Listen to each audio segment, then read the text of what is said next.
Savli police station ખાતે સન 2025માં POCSO act હેઠળ દાખલ થયેલ કેસમાં આરોપીને આજીવન સખત કેદની સજા તથા ભોગ બનનારને 11 લાખનું વળતર આપવાનો હુકમ કરતા સ્પેશિયલ જજ તથા અધિક સત્ર ન્યાયાધીશ શ્રી કોર્ટ સુરતની સ્પેશિયલ કોર્ટે સગીરા ઉપર થતા અત્યાચારના 2 અલગ અલગ ગંભીર કિસ્સાઓમાં ઐતિહાસિક ચુકાદો આપ્યો છે.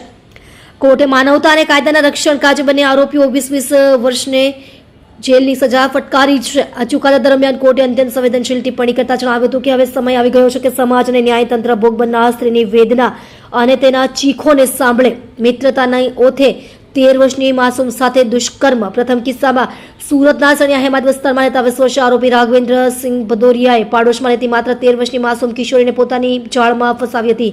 આરોપીએ કિશોરી દાદર પાસે ઉભી હતી ત્યારે તેની સાથે મિત્રતા કેળવી તેનો મોબાઈલ નંબર મેળવ્યો હતો અને ત્યારબાદ અવારનવાર વાતચીત કરીને વિશ્વાસ જીત્યા બાદ તેને મળવા માટે બોલાવી હતી. આરોપી રાઘવેન્દ્રસિંહ કિશોરીને પોતાની કારમાં બેસાડી આઉટર રિંગ રોડ પર લઈ ગયો હતો. ત્યાં એક અવાવરૂ જગ્યાએ કાર ઊભી રાખી હતી અને કિશોરીની મરજી વિરુદ્ધ તેની પર બળાત્કાર ગુજાર્યો હતો. આ નરાધમે એક નહીં પણ 2 વાર આ જ રીતે કિશોરનું શારીરિક શોષણ કર્યું હતું. થોડા સમય બાદ કિશોરીને અચાનક પેટમાં દુખાવો થતા તેને હોસ્પિટલ ખાતે લઈ જવામાં આવી હતી. ત્યાં ડોક્ટરે તપાસ કરતા સુનાવણી દરમિયાન કોર્ટે નોંધ્યું કે આરોપીના આ કૃત્યના કારણે કિશોરી કુંવારી હોવા છતાં ગર્ભવતી બની છે, જે માનસિક આઘાત તેને આજીવન યાદ રહેશે. કોર્ટે આરોપી રાઘવેન્દ્રને 20 વર્ષે સખત કેદની સજા સંભળાવી છે.